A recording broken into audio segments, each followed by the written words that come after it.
In this video, we'll be making a pause button, and we'll be using this example project. It's an earlier version of the space shooter game made in Scratch, and as you can see, we can just move left and right, shoot bullets at asteroids, and we have stars moving up and down.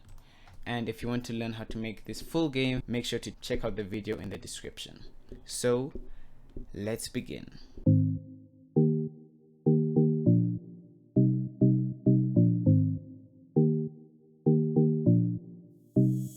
To get started, we'll need to import a few new sprites. So let's click on upload, and if we go to Kenny Game Icons, the link for this file is in the description.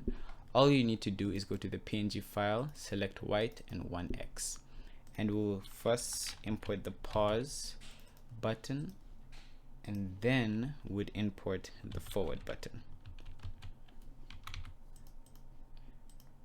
And afterwards, we'd want to create another sprite, so we'll click paint and then go to text and make the font color white, and you'd want to set the font style to pixel, and in all caps we'll just type paused, and we can move this to the center and increase its size. Okay, now that we're done with this, we can rename all the sprites. We'll call this paused text, we'll call this play button, and we'll call this pause button. Now we can go to our play button and click on the select tool, select the play button, and then just increase its width and change its size to 200, and our pause button to 120.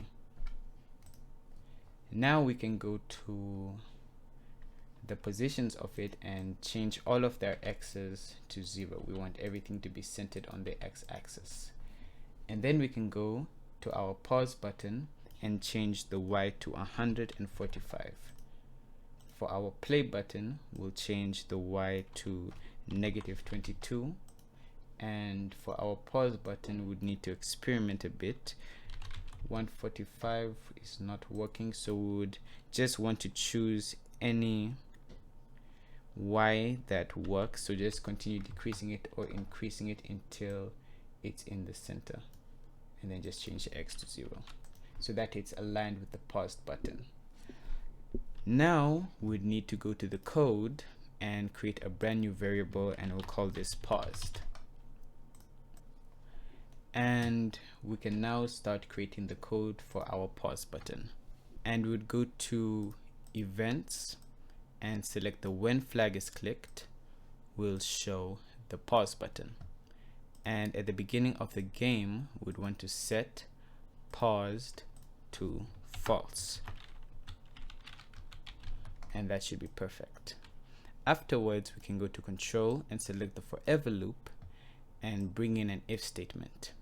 If we go to operators and select the AND operator, then sensing, and bring in two blocks, the touching block and the mouse down block. And this would just look if touching the mouse pointer and if the mouse is down, basically looking if we're clicking it. And then we can go to events or control and select the if statement again, and bring another one under our original if statement.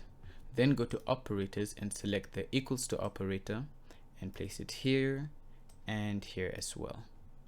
And then we go to variables and we'll set paused to equal to false, and we say if paused equals to false, then we want to set paused to equal to true, and then hide it.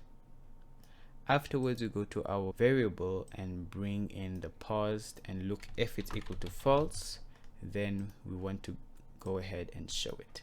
So now we can click on the flag and see that the pause button, once it's clicked on, it disappears, and when we click the flag, it reappears.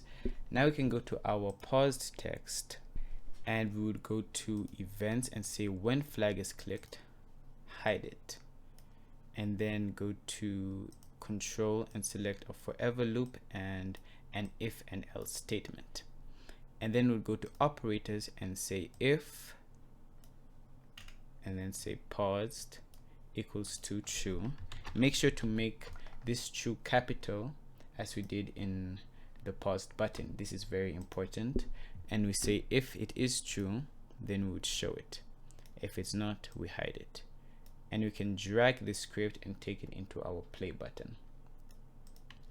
And we'd only need to make one adjustment, and we would say with control if, and we can just do the AND operator and see if it's being pressed on. And if it is, then all we'll do is go to variables and set paused to false. So make sure to make this a capital F, false. And now if we test this, we can see this is working out. The game is pausing and unpausing itself. But as we can see, the game isn't actually being paused. And all we need to do to fix that is go into our game objects. So we can start off with our backdrop and say in our events and grab an if else statement. And this is where you'd need to decide what's happening within your game. So in this case, we'd want to stop the stars from moving. So in this case, I would want to set the star speed multiplier to 0. So I can duplicate this and set it to 0 and 1 here. And then we would set the condition to be if paused equals to true, then would make the star speed multiply to 0 so that the stars do not move at all. And we'd want to do this forever. And if we pause this, we can see the stars are not moving, but the rest of the game is, because we've only set up the pause for one element of the game. So this is where you'd go into your game and find out everything that is moving and needs to be paused when the game is actually being paused. So in this example, again, we can go to our player and we can see that we would want bullets not to be created. So we can say if, and then go to equals to operator and go to variables and look if paused equals to false. And you can right click on this if statement, remove the contents, and we can now just place it in another place. So we can see we want to put it in the movement, so we can duplicate it and put it in here. And one more place we'd want to put it is right here, since we don't want the player to be able to look around. And we can see we can't move the spaceship at all. Now we'd also want to stop bullets from moving. So if we pause the game, we'd want bullets to stop moving.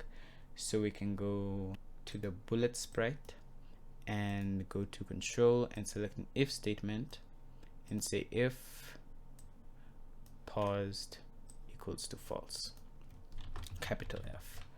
And then go to asteroids and simply create an if statement and go to operators and say if paused equals to false, and then just duplicate it, and we'd first put it here where we're creating the clone. So we don't want clones to be created while the game is paused, and we also do not want it to move while the game is being paused as well. So we can put this right here, and we can move this into the second asteroid and do this as well. So we can duplicate this and put it here and here. So this is where it's important to be able to really read your game and see where you need to say if paused equals to false. So this basically means if the game is not paused, we can do everything else. But if it is paused, when paused equals to true, we won't do what is in the if statement. So if we go ahead and play this, we can see nothing is happening when the game is paused. So, and if we click play, the game will continue, and click paused. We've done something a bit wrong here. So I'll say this if statement should be inside here, and yes, it was correct here. So if we just test this again and I click pause, we can see the ashtrays are completely stopping, and we can shoot them. Click pause while the bullet is shooting, and you can see the game is going completely well. So that's all for this video. Thank you so much for watching. If you want to find out how to make this space shooter for yourself, the video link is in the description for the full tutorial on how to make this space shooter. And I hope you learned something from this tutorial and how to make your own pause button in your very own Scratch game. Thank you for watching.